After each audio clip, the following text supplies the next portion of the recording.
flood of Noah, the wives of fallen angels underwent a remarkable transformation. According to the Book of Enoch, they became sirens, the mythic beings that inspired tales of mermaids. This shift illustrates the dire consequences of forbidden knowledge. How did these once human women become enduring symbols of both allure and danger? Join us as we delve into the divine punishment that forever altered the wives of fallen angels, reshaping them into legendary figures of power and danger. Divine knowledge led to alarming curse. What happened to the fallen angels' wives after they gained knowledge from the angels is quite unclear. These women, who gave birth to generations filled with magic and corruption, were essentially the first witches known in history. For this, they faced a very odd punishment. According to the Book of Enoch, the wives of these fallen angels would turn into sirens, the creatures thought to have inspired mermaid myths. However, there's a problem with this story. The siren myth comes from ancient Greece, with the earliest records dating back to around 300 BC. Mermaids and sirens are not the same, according to ancient tales.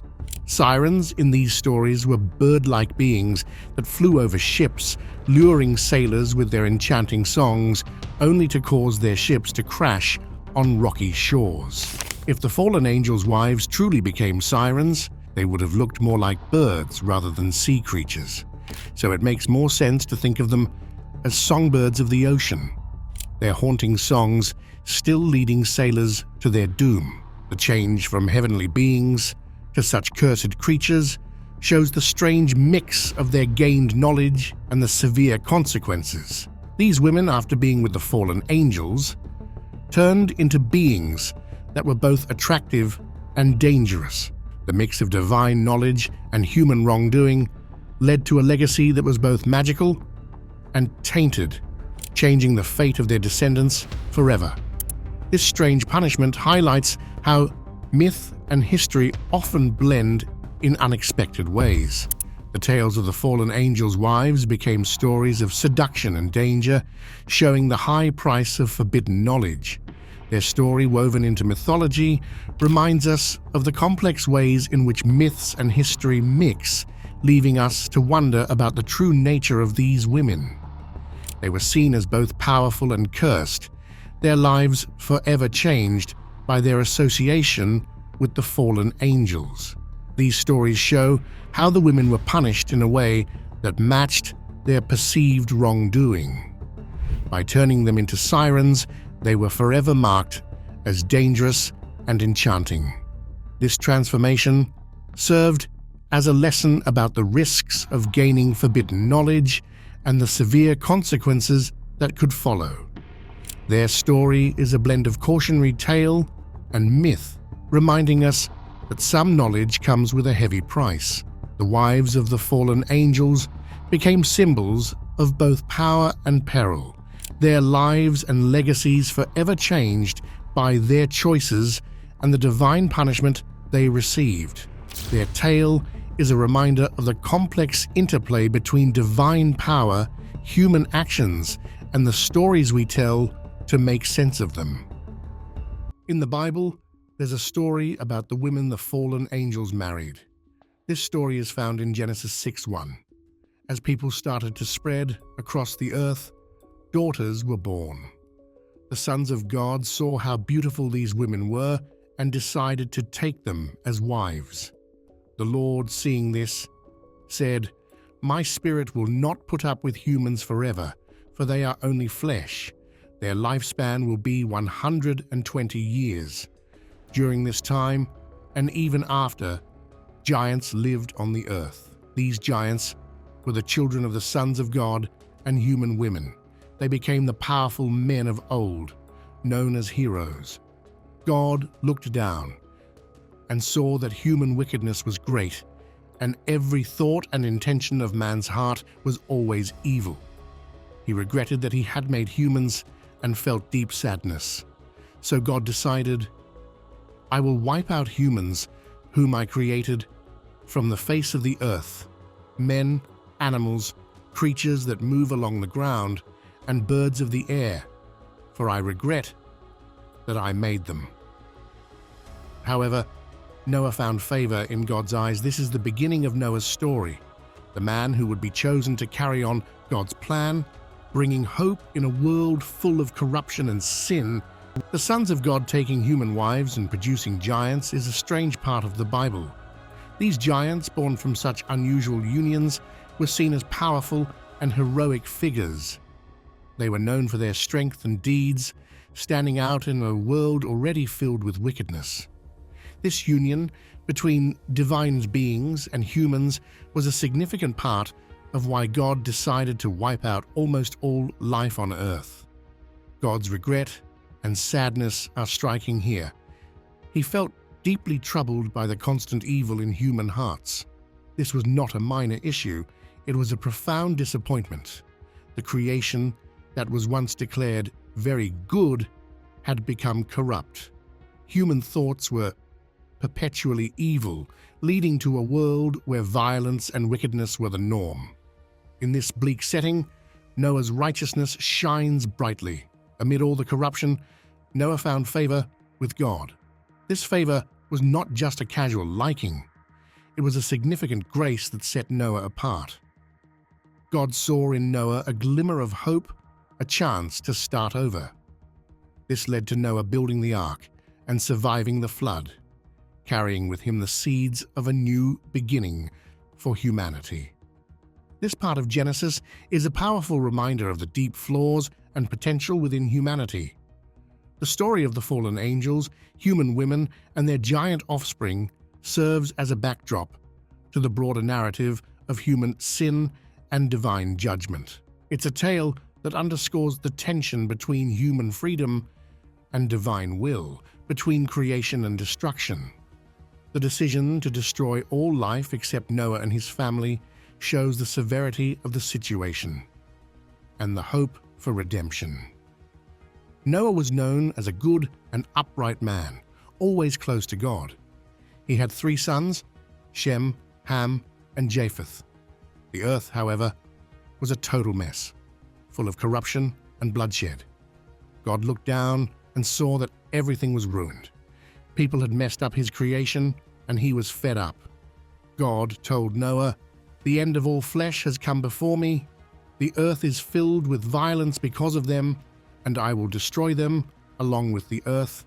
In Genesis 6, the sons of God are believed to be fallen angels, and the daughters of men are human women.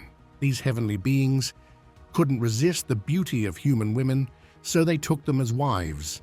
Their children were giants, powerful men known as heroes of old.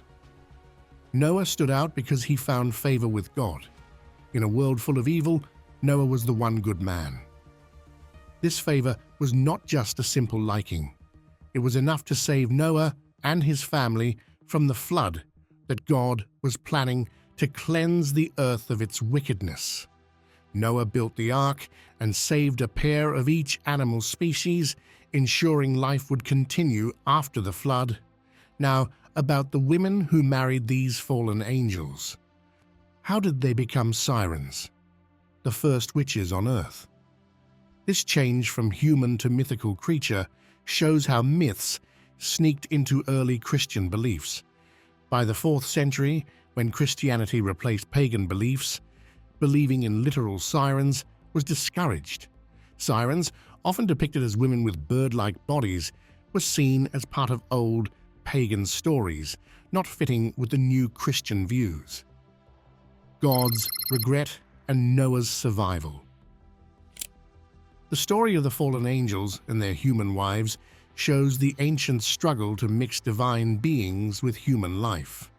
The giants born from these unions were reminders of the world's corruption. God's regret for creating humans and deciding to wipe out almost all life shows how serious he thought the problem was. This destruction, sparing only Noah and his family, highlights the harshness of divine judgment and the chance for a fresh start. Noah's story isn't just about survival, it's a comment on human nature and divine judgment. The idea that human wickedness could lead to such drastic action from God is telling. It shows the tension between human actions and divine plans, between corruption and redemption. Noah's tale is about more than just a man and his boat. It's about the chaos of human life, the effects of divine actions, and the hope for a better world. The giants and sirens, the violence and regret, all contribute to a story that's as much about the flaws of creation as it is about the hope for improvement. The idea of human women marrying fallen angels and giving birth to giants is strange and intriguing. These giants, known for their strength and deeds, stood out in a world already filled with wickedness. This union between divine beings and humans was a big reason why God decided to destroy almost all life on Earth. God's deep regret and sadness are striking.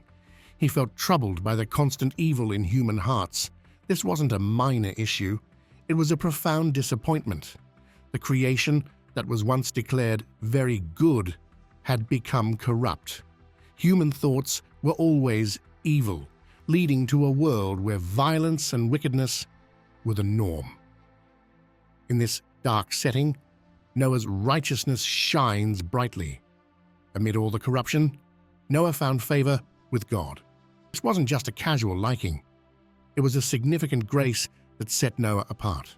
God saw in Noah a chance for a fresh start.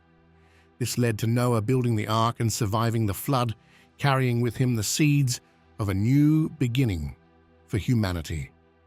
This part of Genesis powerfully reminds us of humanity's deep flaws and potential. The story of the fallen angels, human women, and their giant offspring serves as a backdrop to the broader tale of human sin and divine judgment. It underscores the tension between human freedom and divine will, between creation and destruction. The decision to destroy all life except Noah and his family shows the severity of the situation and the hope for redemption. Sirens, these creatures with bird-like bodies and female faces, lived on a faraway island. They used their beautiful singing to draw sailors towards dangerous rocks, leading them to their deaths. In early Greek art, sirens were shown as birds with female heads, bird feathers, and scaly feet. Later on, their appearance changed. They became more like women with bird legs, sometimes with wings, and often played musical instruments like harps. The 10th century Byzantine encyclopedia, the Suda, described them as having the upper body of sparrows and the lower body of women, or as small birds with women's faces. Over time, sirens were depicted as attractive women whose entire bodies, not just their voices, were enticing. Although many similar creatures exist in myths around the world, sirens are most famous in Greek mythology and Germanic legends. The Greeks had different ideas about how many sirens there were and what their names were. Some said there were just two, Agliope and Thalciopeia, while others believed there were three, Parthenope, Leucosia, and Ligeia.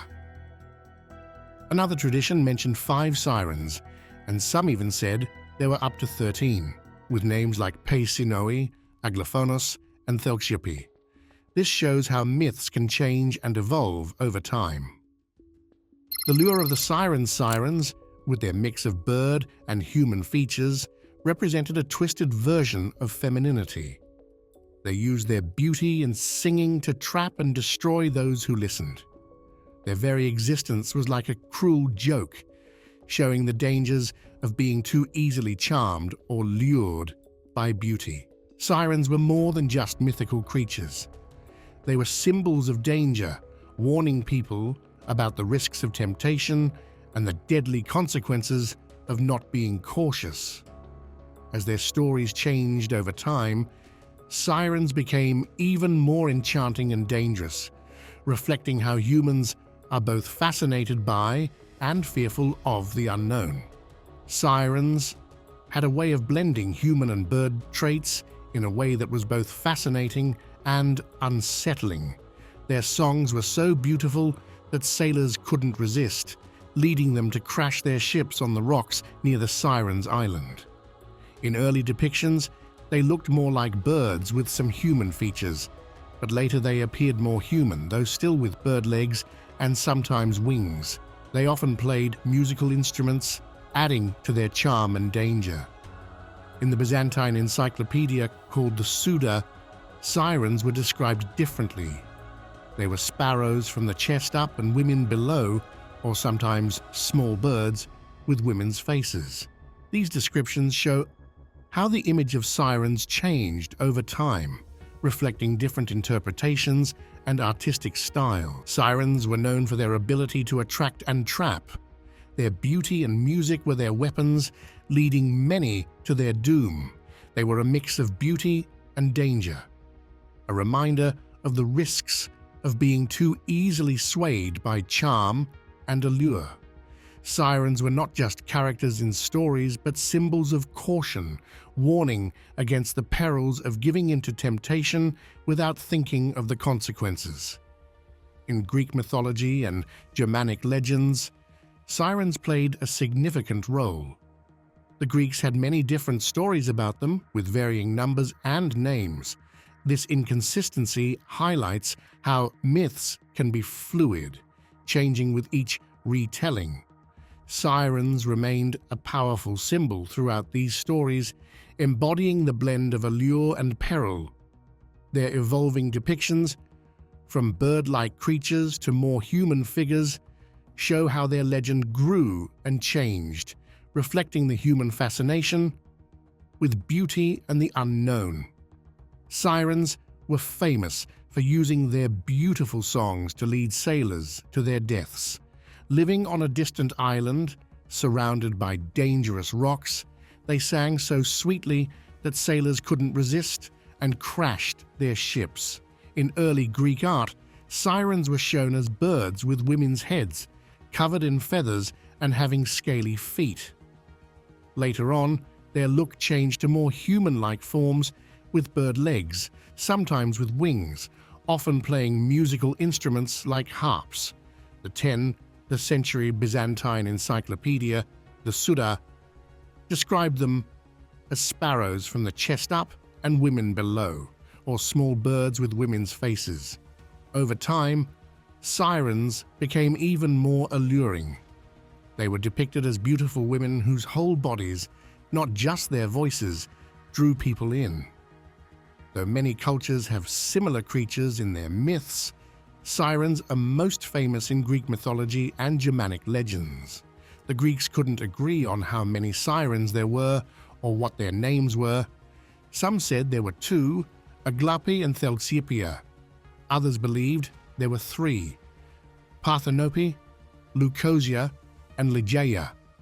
Another tradition mentioned 5, and some even said there were up to 13, with names like Peisinoi, Aglaphonos, and the Thelxiope. This shows how myths change and evolve over time.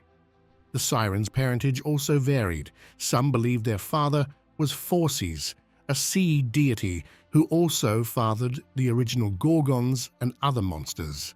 Others thought their father was Achelous, a river deity. Their mother was often identified as one of the Muses, like Terpsichore or Melpomene, a nymph like Sterope, or the earth itself, Gaia. The Germanic siren, known as Lorelei, had her own twist. Sometimes she was like the Greek sirens, but other times she was the spirit of a betrayed woman longing for her lost love. Sometimes she was an invisible spirit, with only her voice remaining after death, like the Greek nymph Echo. Lorelei's ability to sing so beautifully that sailors would change course, hoping to reach her only to meet their deaths on the rocks, mirrors the Greek stories. For the Greeks, the island was Anthimussa. For Lorelei, it was a rocky cliff named after her. Sirens were incredibly attractive because of their heritage. Often shown as blonde, they could have various hair colors, even unusual ones. Their bodies ranged from slender and graceful to voluptuous and curvy. Some legends even describe sirens as looking like both nymphs and monsters, adding to their dangerous appeal. Despite their beauty, sirens were a grim warning about the dangers of being too easily seduced. Their songs, though beautiful, were a deadly trap, and their attractiveness hid their true, lethal nature. Sirens were more than just characters in myths. They symbolized the danger of giving in to temptation. They taught a lesson about the need to resist charm and stay cautious, to avoid a tragic end. Love, betrayal, and doom. Siren songs were not just music, they were a weapon. Sailors, unable to resist, would steer their ships toward the sound, only to crash on the rocks and perish. The allure of the siren song was powerful enough to override reason and caution. This deadly charm was their most potent tool, ensuring that their island remained a place of death. The stories of sirens evolved over time, reflecting changing ideas about beauty and danger. Early depictions as birdwomen emphasized their otherworldliness, while later, more human-like images highlighted their seductive power. These changes show how myths adapt to cultural shifts, keeping the core warning about temptation and destruction intact. In Germanic legends, Lorelei added a tragic element to the siren myth. Her voice, lingering after her death, was a constant reminder of her unfulfilled love and betrayal. This added a layer of sorrow to the deadly allure, making the story even more compelling. Lorelei's cliff became a symbol of her undying presence, a place where her voice could still be heard, leading sailors to their doom. The siren's beauty was a deceptive facade. Their true nature was deadly, and those who fell for their charms paid the ultimate price. This duality of allure and danger made them enduring figures in mythology.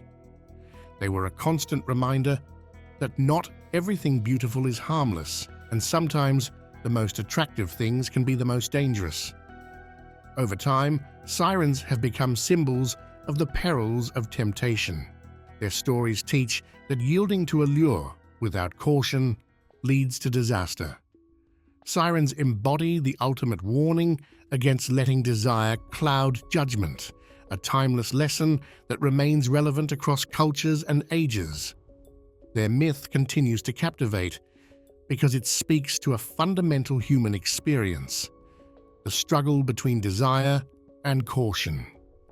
Imagine a collection of sirens, each one as unique as the dreams that created them. Some look like ordinary women, but don't be deceived. Among them are those with bird bodies from the waist down, or strange combinations of human and bird features. Their skin and eye colors vary widely, adding to their diversity. These sirens often come into the world in groups called choirs, staying together as a tight-knit family throughout their lives.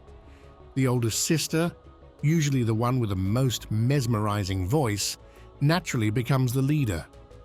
These choirs are incredibly exclusive. If a siren is forced to leave due to death, impending doom, pregnancy, or exile, she is expected to find a solitary place like an island to continue her life alone. Joining another choir, that's not an option. Her sisters expect unwavering loyalty. In the world of religious texts, the story gets even more interesting. Saint Jerome, who translated the Bible into Latin, decided to use the word sirens for the Hebrew word tanim, which means jackals, in Isaiah 13:22. He also used it for a word meaning owl in Jeremiah 50:39. Was this a creative liberty or a deliberate choice? Either way, it adds an intriguing layer. In the 2nd century, Clement of Alexandria portrayed sirens not just as mythical beings, but as symbols of beautiful yet dangerous women representing the perils of pleasure. By the 4th century, Ambrose reinforced this idea, depicting sirens as symbols of worldly temptations.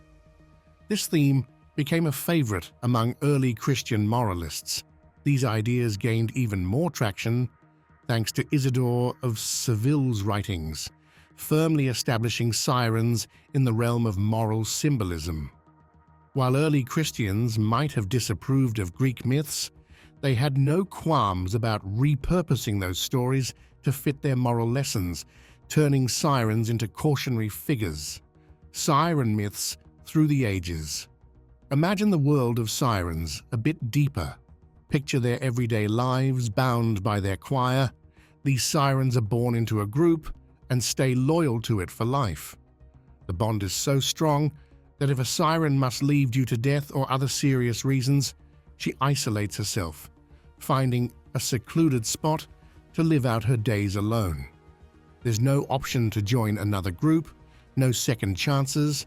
Her sisters expect lifelong loyalty, a commitment that doesn't waver. St. Jerome's choice of words for his translation adds another layer of interest. By using sirens to describe jackals and owls, he wasn't just translating, he was reshaping the story. This choice paints a vivid picture, blending myth with scripture. Clement of Alexandria's portrayal of sirens as dangerous beauties in the 2nd century adds to their mystique. He used them as symbols of the dangers of pleasure, a theme that resonated strongly. Ambrose, in the 4th century, took this further, casting sirens as symbols of all worldly temptations. This wasn't just a passing idea. It became a cornerstone of moral teaching. Isidore of Seville's writings helped cement this, making sirens a lasting symbol of caution in moral tales. Early Christians might have rejected Greek myths, but they were quick to adapt these stories, using sirens to teach their lessons and warn against the dangers of temptation. The Greeks told tales of sirens, creatures who were part woman and part bird, with wings and claws. They believed there were 3 sirens, each with her own special skill. One siren sang with a beautiful voice, another played enchanting tunes on a flute, and the third strummed a lyre, creating mesmerizing music. These sirens were known for luring sailors to their doom. Their songs were so captivating that sailors couldn't resist, steering their ships towards the sound, often leading to shipwrecks and disaster. In some stories, sirens were also described as deceitful women who led travelers to ruin and poverty. Their bird-like features, wings, and claws were symbolic. The wings represented how love can lift someone up, while the claws symbolized how love can also hurt and tear someone apart. According to legend, they stayed near the sea because they were born from the same wave that created Venus, the goddess of love. This connection to Venus added to their allure and danger. The image of the siren changed over time. In early writings, like the Latin Physiologus from the 6th century, sirens were depicted as having the bodies of birds with human heads. This image continued in various bestiaries, which were books that described different animals and mythical creatures. However, by the 9th century, the depiction of sirens began to shift. They started to be shown as mermaids, with the upper body of a woman and the lower body of a fish. This transformation can be seen in the Bern Physiologus, a bestiary from the mid-9th century. Even though the text still described them as bird-like, the illustrations showed them as mermaids. This change continued into the 13th century.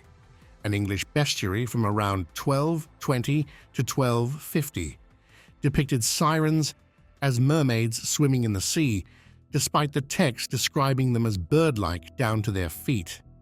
By this time, the image of the siren as a mermaid became more common. They were often shown holding musical instruments, staying true to their roots as musicians who lured sailors with their songs. Some bestiaries even showed sirens as a mix of human, bird, and fish features. For example, Some illustrations depict them with human torsos, fishtails, and bird wings. These wings could either emerge from their shoulders or hang at their waists. In addition to musical instruments, sirens were sometimes shown holding a comb or a mirror. These items symbolized vanity, suggesting that sirens were preoccupied with their appearance. The comb and mirror became enduring symbols, associated with mermaids across Europe. This portrayal of the siren as a vain, dangerous creature warned people of the perils of being seduced by outward beauty. It emphasized that the enchanting allure of the siren could lead to one's downfall. Thus, the story of the siren evolved over centuries, from bird-like creatures in ancient myths to the familiar image of mermaids that we recognize today. This transformation reflected changing cultural perceptions and the lasting impact of these mythical beings on our collective imagination. What do you think about the wives of fallen angels becoming sirens? Could this mix of myth and history be true? Join the discussions, smash that like, and subscribe for more.